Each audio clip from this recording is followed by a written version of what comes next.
Yo, what's up, guys? This is Aaron Crawford, aka Blind Man, coming at you.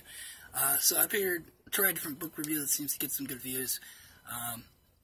So we all know the Percy Jackson series, but what we don't realize is Rick Riordan did some other series that were really good, that were spin-offs of that particular series. You had the Heroes of Olympus series, which was a fusion between Greek and Roman. You had the Magnus Chase series, which was based off of Asgardian mythology, and then you had the Kane Chronicles series, which was based off of Egyptian mythology. And so I wanted to go ahead and go over one of those for the next couple of weeks, maybe one a week or one every 2 weeks, something like that. So let's go ahead and start with the second series.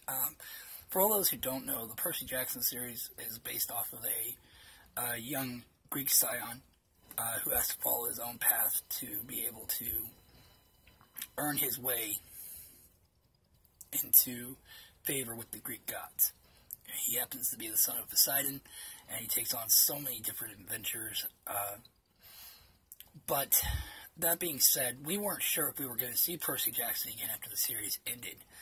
And Rick Riordan surprised us all, as he came out with another series known as the Heroes of Olympus series. Now, this is based off of both Greek and Roman mythology. I say that because Greek and Roman mythology is so similar that you could almost confuse one for the other. And so he wanted to clarify that with this series. But what we didn't realize was that Percy Jackson would indeed be included in the series, as young Percy Jackson is swapped with one of the Greek scions, Roman scions, excuse me, from another camp there in America, here in America. And they have to come together, both Greeks and Romans, to save the world once again. But this time from something worse than Titans could ever bring. The Giants. Now the Giants, according to mythology, could only be defeated by a scion and an Olympian god. And I say Olympian because Rome, basically what happened is when Rome took over Greece, they ended up taking the Greek mythology and just pretty much making it their own. Zeus became Jupiter. Or what was it? Yeah, became Jupiter. Kronos became Saturn. And a lot of what we know of as the planetary alignment came from a lot of that mythology. The god of war for Rome was Mars. Athena became Minerva, and wasn't as accepted in the Roman mythology. And one of the biggest conflicts they had through this was that it was believed that the Romans had taken the Athena statue from the Athena Parthenos, and they had to rescue the Athena statue.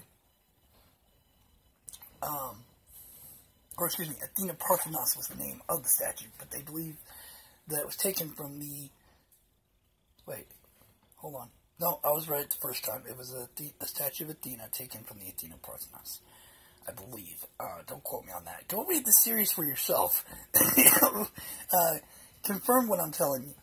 Because overall, Rick Riordan has done an amazing job with all of his spin-offs.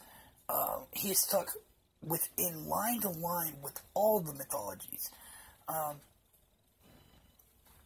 it is just crazy what he's done to make this series worth reading.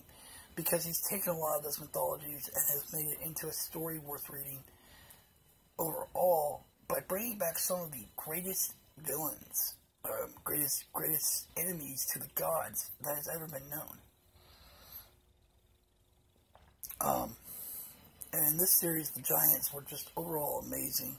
He gave them a reason to be able to come back and fight. And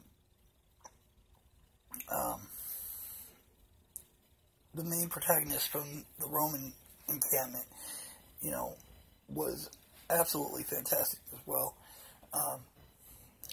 Unfortunately, I cannot remember the protagonist's name right now. You know, if you guys know anything about this, if you've read the series, please leave your comments down below, so that way people can get all the facts straight. You know, I don't mind being corrected on any of it or reminded.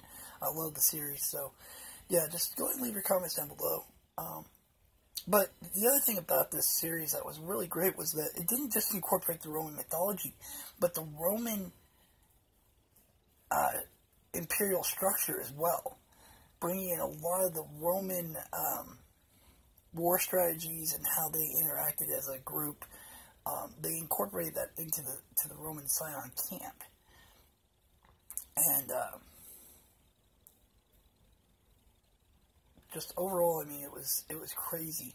But the main protagonist from the Rome camp was a son of Jupiter, or Zeus, and just overall ridiculous powers from the son of Zeus.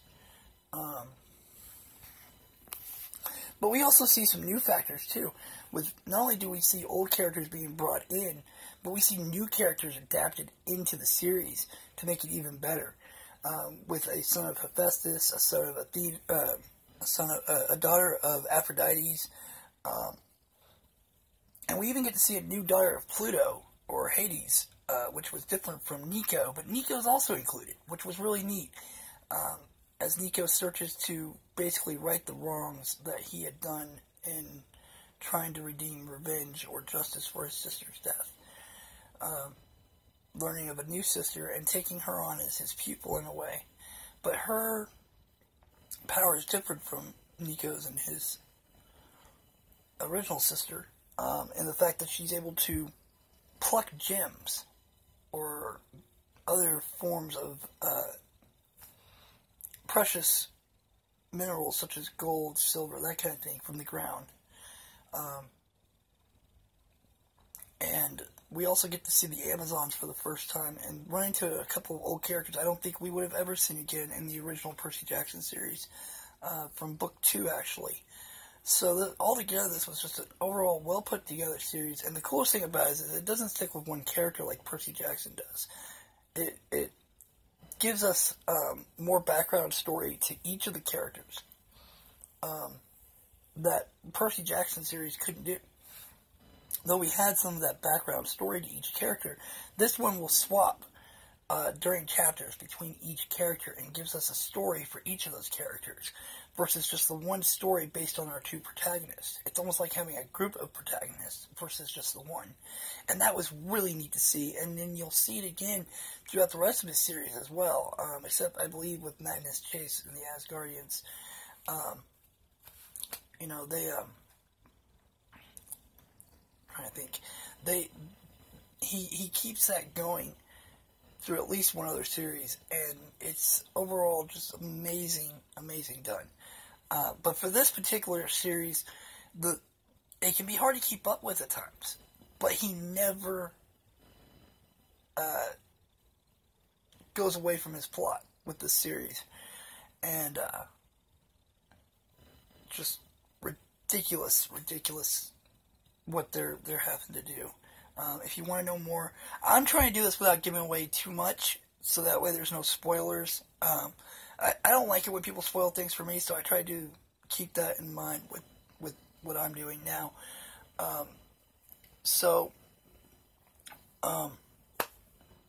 Like I said, if you want to know more, then please, by all means, just go and pick up the book at your local library or purchase it from a nearby store.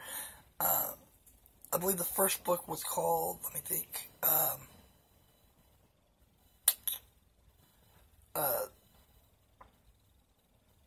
no, I cannot remember the name of the first book. But like I said, there may be people out there who do. Also, you can always look it up on Google